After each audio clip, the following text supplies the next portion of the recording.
I'm going to start, David, by asking you something about the background of the development of the film. Given I understand it came from a script that you were working before you actually made Animal Kingdom. And for me, I think it's a really terrific, powerful and very tense kind of Western that has little nods here and there to films like Mad Max and, of course, the wonderful Australian classic Wake in Fright that we had the great privilege of presenting the restoration print here a few months back. But it also creates its very own distinct universe and one that has its own kind of quite coherent logic. So what prompted this particular story, and can you tell us about how you developed it? Yeah, I wrote the first draft of it before I made Animal Kingdom. Originally, Joel Edgerton and I were in LA, and we were just kind of, well, I was just bored and frightened. I'm sure Joel had some things to do, but and we just started throwing around ideas for a movie that we thought maybe his brother Nash would direct, and because Nash, being a stuntman and a great practitioner of action cinema, we thought we'd be writing a sort of action movie in the desert type thing with cars, and I went away to write a first draft, and then almost immediately started writing a David Michôd movie rather than a Nash Edgerton movie, which doesn't have any. My one doesn't have any car chases in it except for that one at the beginning. It's like I literally started writing a Nash movie and then went, oh, fuck it. Yeah, and then I went and made Animal Kingdom, spent a fair bit of time trying to work out what to do next. Just looking at suddenly my life turned upside down, I was just looking at what, the landscape, what my new landscape was like, but always had in the back of my head the idea, I really wanted to do this one. I wanted to do this one because Animal Kingdom was kind of a big, dense, sprawling sort of tapestry of characters, and rather than try and do something like that or even bigger than that, I decided that I loved the idea of this. It would allow me the opportunity to play in a tonal world that wasn't dissimilar to Animal Kingdom's, just kind of darkness and menace and tension and sadness, but that would operate very differently on a formal level, something really lean and elemental and almost like a kind of dark, violent fable. Just a tiny number of characters in a vast, empty landscape. End sentence. Can I ask both Guy and Robert, Guy, you have a long history, I think, of working with real risk-taking visionary directors like John Hillcoat, Catherine Bigelow, Chris Nolan, and Robert, this is something I think we're seeing beginning to develop too in your career, 2 films now with David Cronenberg and upcoming projects with Herzog and also Anton Corbijn. Can I ask both of you to talk a little bit about the importance, I guess, of that relationship with a visionary director and how you forged that, and also what attracted each of you to this particular film? Well, it's a great question, because ultimately I think as an actor you realise once you start working that so much of, you have all the ideas about what you want to do, and you have sort of versions of the character that you want to play, and you really want to feel safe and secure and inspired by your director, and really just by the experience that you're having on set. And it sort of occurred to me after a number of films that if you don't get that, you're sort of at a loss, and you're kind of fighting. You're fighting to sort of have your say, and you're fighting to be interesting, unique, individual. You're just fighting to kind of have your voice heard, I suppose. And then you get lucky and you work with Curtis Hanson, or you work with Chris Nolan, or Tom Hooper, or John Hillcoat, or David Michôd. And you start to realise that the inspiration and the excitement about everything that you find within yourself regarding what you have to offer can be supported, and not only supported, but encouraged and sort of, you know, with sort of great enthusiasm by great directors. And not to suggest that, you know, I can only work with great directors. But, you know, it's so much better working with a great director than a crap one. Let's be honest, you know. I can be pretty bad at times, and if I'm with a crap director, then, you know, then I'm going to be pretty bad, you know. So I think as an artist and as a performer, as an actor, you really want to find somebody who's going to go, I'm there with you. Any crazy shit you want to try, I support you all the way. If it's not right for the movie, I'm going to say to you, but if it's right for the movie, then fucking great. We've gone somewhere that, you know, we normally wouldn't. And so you then start to seek that out. You know, after 10, 20 years in the industry, you start to go, oh, well, I only really want to work with kind of good, interesting directors, you know. And David emailed me or called me, I can't remember exactly, and said, I've got this script. And I was like, oh my God, you know. So I'd worked with David on Animal Kingdom, and clearly was a fan of his style and his sort of, he's unique, you know. He has a unique sense of timing and character development and story realisation and all those little intricacies that are sort of there in a film that a lot of people kind of skim over and kind of fuck up, you know, just because I don't know how so many filmmakers are really not very interesting. Because it takes a lot of effort to make a film, you know, and I'm surprised by the amount of people that have a lot of chutzpah but don't have the talent to back it up, you know. And then you come across someone like John Hillcoat or David, obviously, and you go, oh, this, thank God, you know, you're sort of tasting the food that you want to be tasting, you know. And you move forward and you kind of develop, and you feel as an artist you progress, and you know, it starts to feel like the only way to work. I saw a great interview with Nicole Kidman where she sort of went, all I do now is just seek out the great directors because I know they're going to bring out the best in me.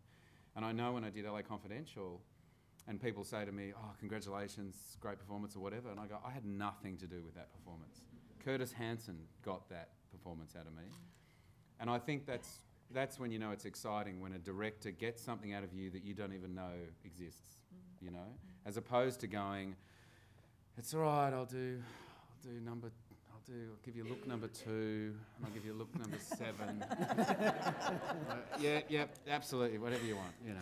Robert, yeah, how many looks have you got in your bag? Half of one. But it's a pretty good one, though, isn't it? I reckon, that one look. But seriously, is it a similar kind of impulse that attracts you to working on a project like this? Yeah, I mean, I met David when I'd seen the teaser trailer for Animal Kingdom. It's like a 90-second bit with, what was the song? The Air Supply song. The I'm All Out of Love, the Air Supply song. And from that, I was like, I want to work with that guy. I saw the shorts afterwards, but it was such a great trailer. And you could just tell, I was thinking about when you were saying about timing. He had a very specific sense of timing. And then I met him, and then this script came, and it was just like ridiculous. The script was ridiculous, and in what way? He means in a good way. Well, the spelling was bad. it was just there were no full stops. Another level of amateurness. Right on the back of pages, there were pictures. But yeah, I don't know. It makes you want to. It made you want. It was. I mean, I guess out of anyone's comfort zone. I think when me and Guy started doing it, you know, it's a very unusual script. And but yeah, from Animal Kingdom, from his shorts and stuff, I just knew. You wanted to do it. Yeah, I wanted to do it, but it's trust. It's like the whole thing is just trust. One of the things that I really love about the film is the sort of tension between this very exterior world and the very interior world of both your characters. And I want to ask David first just about, because the Australian landscape is such a character in this film as well, but when you're working on such powerful kind of evocative locations, the degree to which design is also in there is kind of maybe less visible. And yet this is a really highly designed film as well. Can you talk about how you approach that sort of combination of elements, if you like? Well, everything is secondary to the people playing the characters and the places that they're playing them in.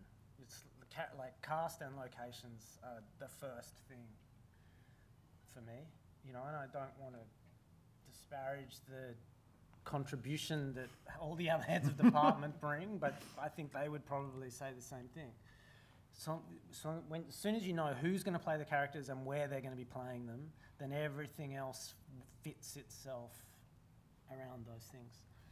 Can I ask you, Robert, I think it's a really terrific performance, and you really play a character that in a sense is kind of, you know, folding in on himself and an extremely interior character. How, when I guess we're used to thinking about performance as something that's projecting outwards, how do you work with that?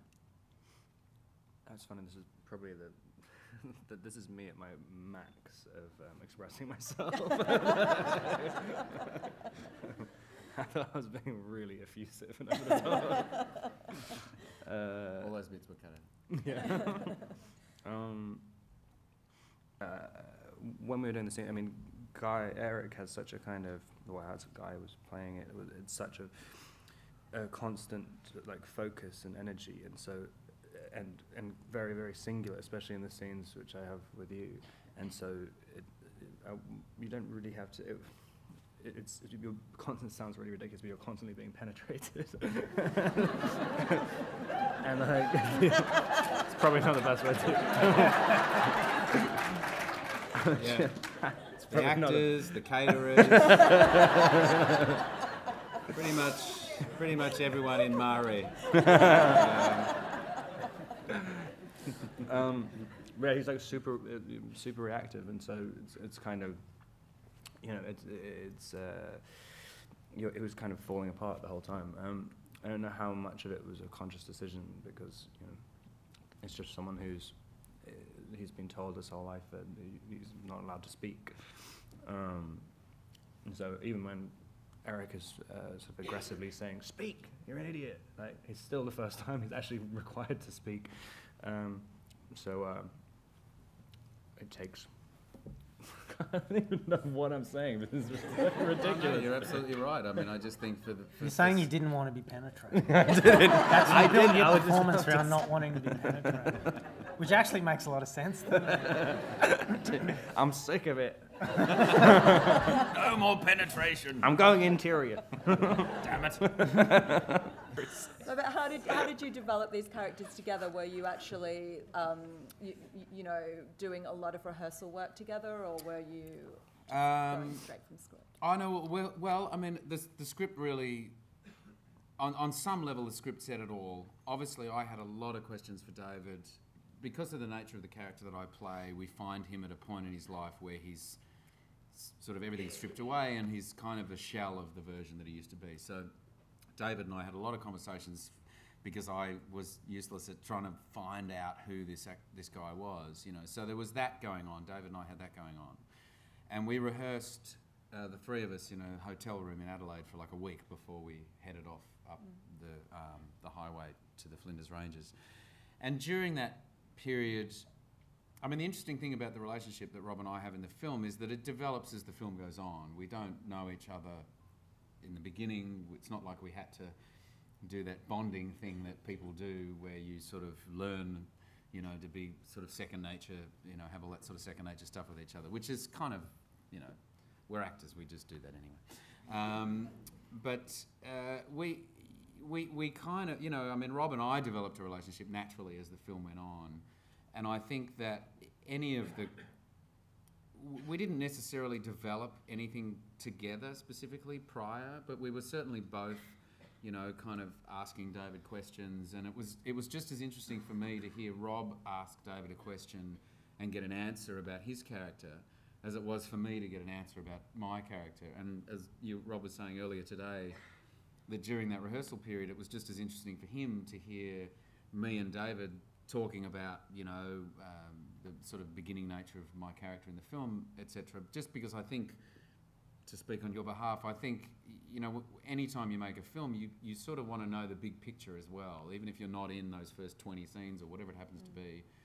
You just really want to understand the world that you're entering, you know, and you do that pretty quickly before you start any movie. And I mean, it was a bit of a luxury to have a week even in a hotel room together. Yeah. Penetrating each other like you wouldn't believe. No room service, nothing. Just The nice thing about this basically being a two-hander in a way was that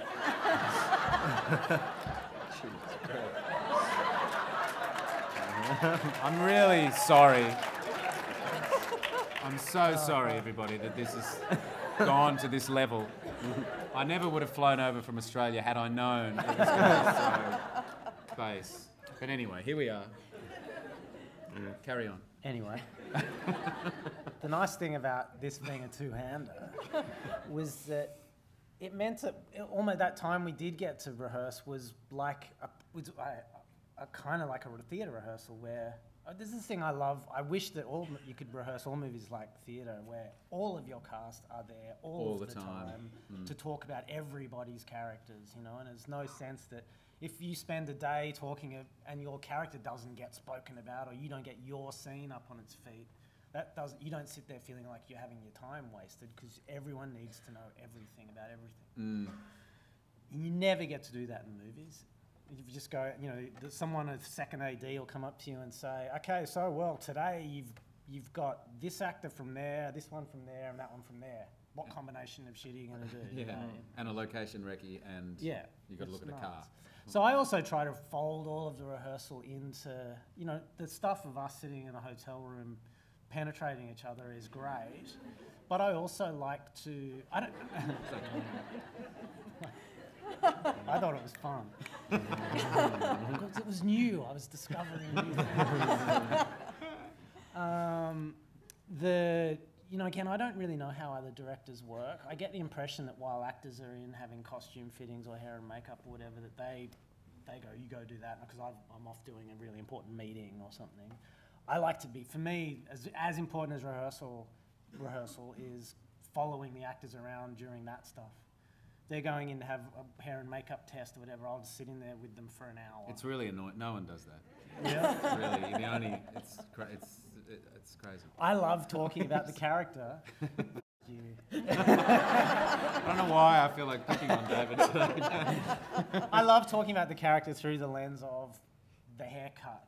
You know, we had a lot of conversations about your munty silly haircut. You know, and but jeans as well. The jeans and were jeans. Jeans and the shorts. Yeah, weeks and weeks.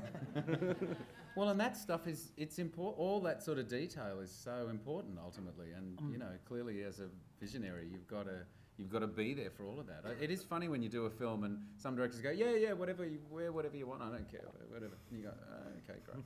You don't care. Fantastic. David's there for all of it. Yeah, I just like watching them undress. Before you put your shorts back on, do you mind if I penetrate just one more time?